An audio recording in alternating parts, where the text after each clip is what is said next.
Professor, Sam Altman just dropped $375 million on a fusion company that says they'll power Microsoft's data centers by 2028. That's 2 years from now. Are we about to skip the entire energy crisis? I saw it, and here's what they're not telling you.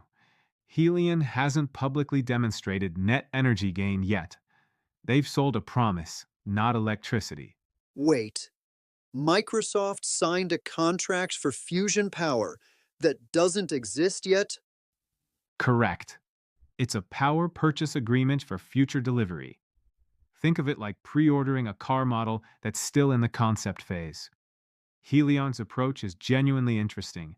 Instead of trying to hold plasma steady like ITER's giant tokamak, they use pulsed magnetic fields. Think of it like a fusion heartbeat. Smash deuterium and helium-3 together at over 1,000,000 miles per hour. Extract energy directly from the magnetic field changes.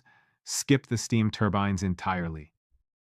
So, in normal words, they're trying to make fusion smaller and more efficient by doing quick bursts instead of one continuous burn? Exactly.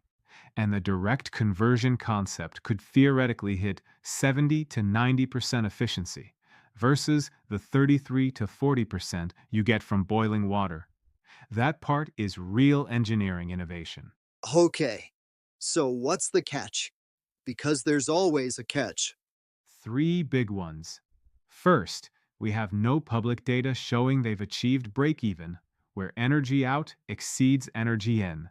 Second, the 2028 timeline requires solving about a dozen engineering problems we've never solved at scale. And third, the elephant in the room, helium-3 fuel. What's wrong with helium-3? It barely exists on Earth. Natural abundance is about 0.0001% of regular helium.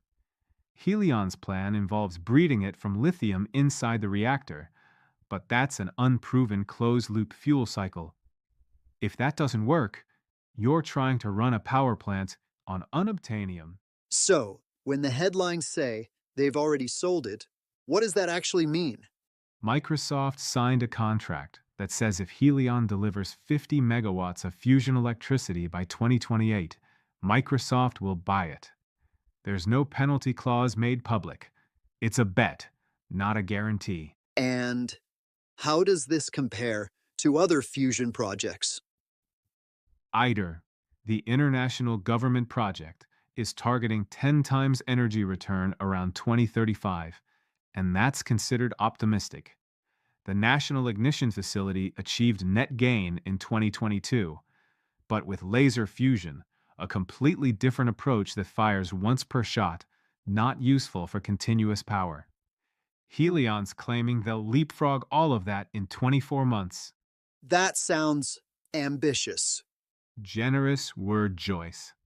So, what's the bottom line? Is Helion a scam or the real deal? Neither extreme. The pulsed approach and direct conversion are legitimate innovations worth pursuing. But this is classic Silicon Valley optimism meeting physics reality. Fusion is hard. The fact that serious money is flowing into private fusion research is encouraging. The 2028 timeline, that's marketing. So, we shouldn't be building our future around this just yet. Build your future around the laws of thermodynamics. Those have a better track record. If Helion succeeds, fantastic. But until they publish net energy gain numbers and solve the helium-3 fuel cycle, treat this like a very expensive science experiment, not a done deal. All right, your turn. Comment below. What would Helion need to show you to make the 2028 timeline believable? And which is the bigger challenge, the engineering or the fuel sourcing? Follow for more daily science news. And remember, in science, already sold it and already built it are very different sentences.